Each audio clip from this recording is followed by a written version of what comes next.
Hi, welcome. We're here at Expansion Healing. I'm Megan Macdonald and I have Peter copying with me. And we've been talking about UT things and decided we wanted to have a little conversation. Peter was just traveling.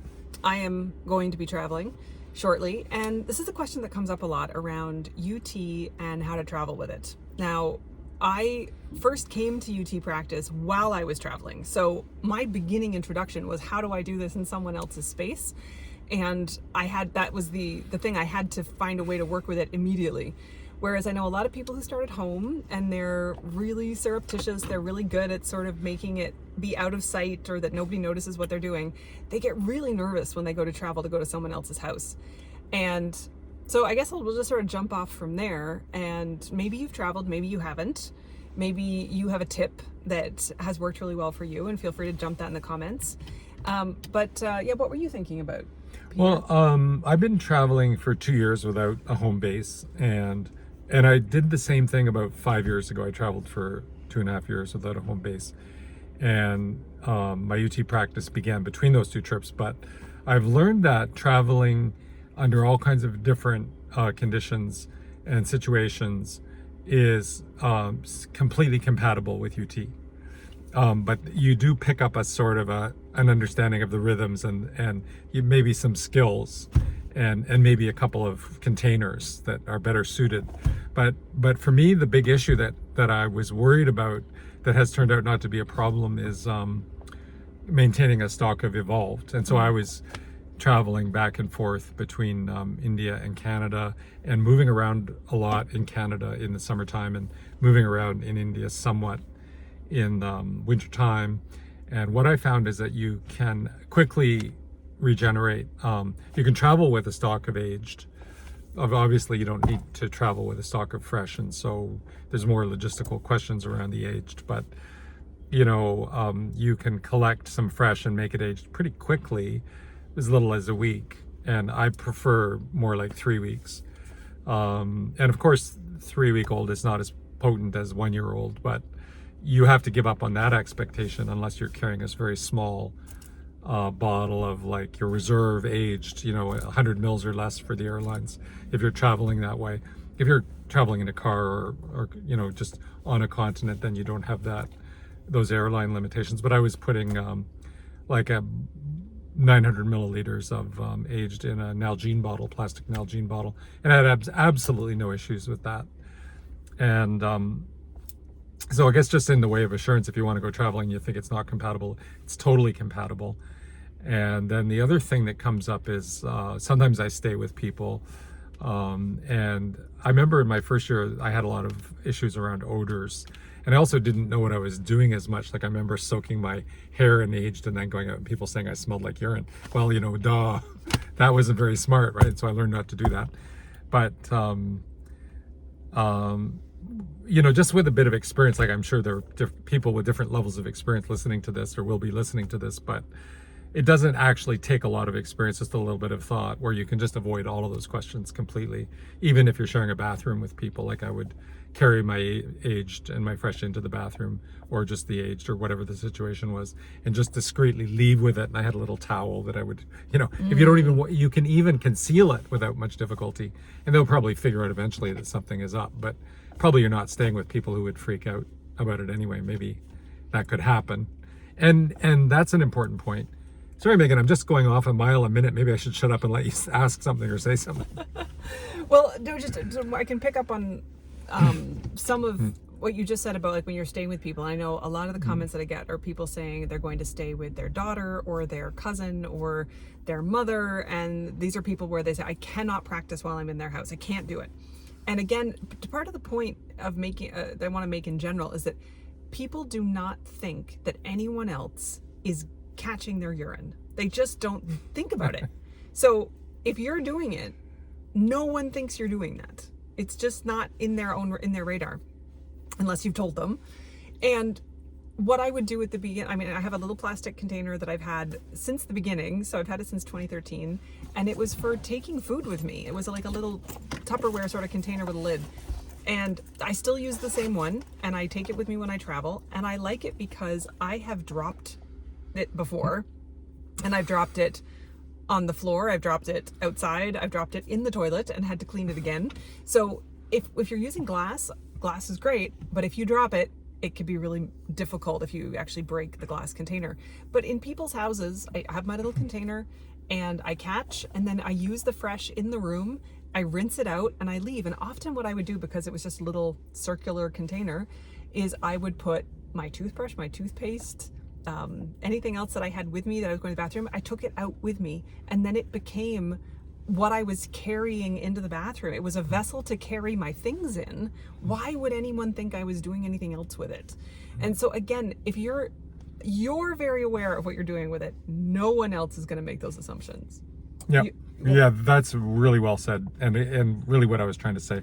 So instead of me talking, I should be asking the questions. I want to show everybody this little thing. These are great. Megan put me onto these, and I have to admit I rarely use it, but the fact is that you can slip it into a small purse or a fanny pack, and has a lid that's tight, and it's silicone, and it's collapsible, and so there's all these little tricks.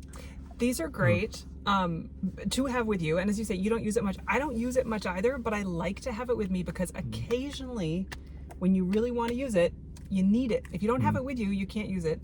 And the ones that have lids I prefer, because if you're in a situation where it's going to be difficult to rinse it just because of the nature of the public bathroom, you dry it as best you can, stick the lid on, you can wash it later.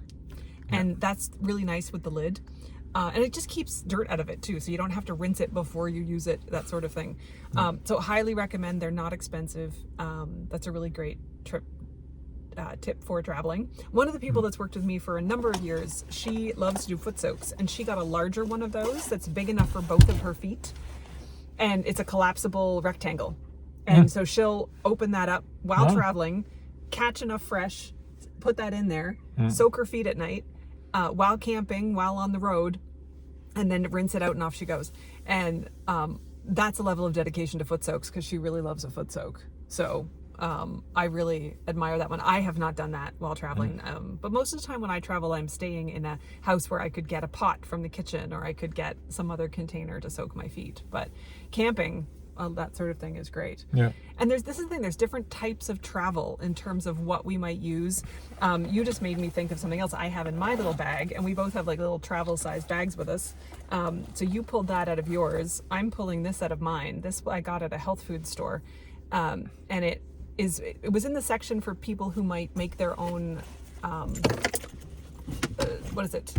essential oils mix. So they might put a carrier oil, some essential oil, and stick it in here, and this would be their little vaporizer, their little spray. So this just sprays. But in this case, this is aged Shivambhu. So it holds 5 milliliters. You can see where the line is, and this just screws out. So it's refillable, and you can put it in there, use it however you would use aged. And because it's 5 milliliters, I even forget to put it in, if I'm flying, I'll forget to put it in my liquids bag, and they don't care because it's not enough. So it's usually just in my pocket or in my little purse, and no one's ever asked me to take it out and stick it in my liquids bag. But that's a great way to travel with it. And because we know it's antibacterial, antiviral, antiseptic, I will spray my hands with it after I've been touching all sorts of things, or I will do a little nasal spray to sort of help the whole sinus area to deal with anything that I might have been inhaling as I'm traveling, or I'm on planes, things like that. So those are some ways that I travel with it as well. Yeah. And travel sizes, right? Like this 5 milliliters doesn't sound like a lot, but I have gone on like 24 hours of travel and 24 hours back, and I still haven't used the whole 5 milliliters of it. So it lasts quite a while. I can go at least 5 days with 100 mils of aged. And it's totally feasible. I think one of the things that underpinned what you were saying before about the feasibility of flying under the radar with the UT practice, even when you're living with people who wouldn't understand it, is that the bathroom behavior is always private. Yep. So no one is supposed to watch you pee, and no one is supposed to ask you about your pee or what you do with it. Yep. And they're just assuming you're flushing it down. But it's none of their business, and there's reasons why it's all designed that way, and we can take advantage of them. In fact, it's just actually not an issue unless you're freaking out and so nervous and making all sorts of needless mistakes. So just relax and get some small bottles and go do what you want. Yeah, absolutely. And now I use more spray bottles. I will use there's a 100 milliliter one that I have, and there's a 50 milliliter size with a spray, and I'll take those with me when I travel, and those are great. But for 5 years, even 8 years of practice, I never had a spray bottle. I would just put it into a container that was wide enough. So again, like I like this wide Tupperware idea. And so I'd have my fresh, and I just dip my fingers in and then rub it on my forehead and dip my fingers and rub it. And I do my whole body that way, just out of a container. And if I was in someone else's house, I do it while standing in the bathtub or standing in the shower, so that if I had drips fall off, I felt like I could just rinse out the bathtub instead of having to go, do I have to like wipe the floor, right? Because again, wiping the floor, someone might notice, like, why did she clean my bathroom floor? Whereas if I just spray down the bathtub, oh, well, that's normal behavior, right? So I find that the age can be like a dark brown, and it can sort of appear to stain the surface at the back of the toilet or around the sink. And so I do wipe those stains away. Stain not as in permanent, but you can see something liquid was there. Like there'll be a dried brown spot that you can wipe away. That's what I meant by the word stain. It's not actually a stain. Yeah. And so, these are just the bits and pieces of, if nothing else, traveling with just fresh, so easy. And as Peter said, he's found ways to travel with aged, not difficult. But if somebody really is feeling overwhelmed, I would recommend just traveling with fresh. And you can use that in so many ways on a daily basis to maintain your practice, to feel grounded, to feel connected, to feel like you have your resource with you, to feel more hydrated. All of those things are at your disposal and don't require a lot of extra. You don't have to buy a lot. You don't have to carry stuff with you that is huge or difficult or that anybody else is really going to notice. Yep. Or expensive. It's all pennies. Yeah. Yep. Yeah, and then they last for a long time. So it's not stuff you have to replace often. One thing I will say with the spray bottles is that a lot of people who've used them have said at some point, and I've had this happen with 2 spray bottle nozzles, at some point they've given up. And that's just the nature of a cheap spray bottle nozzle, unfortunately. But that's the only thing that I've had to then buy another spray bottle, because the nozzle, the spray bottle itself was glass, no problem at all, but the nozzle gave out eventually. So anything else before we wrap this one up on travel? Well, I just think people should travel more, and that's why I was into this discussion. It's like, get out there and do some traveling. Right. And enjoy this. Take it with you. Be the person who has a nice high vibration from your Shivambhu use and is affecting people without them even knowing that there's something going on around them, which would be the best medicine they could ever have. So enjoy your day, enjoy your practice, and tell us about your travels. Bye. Bye.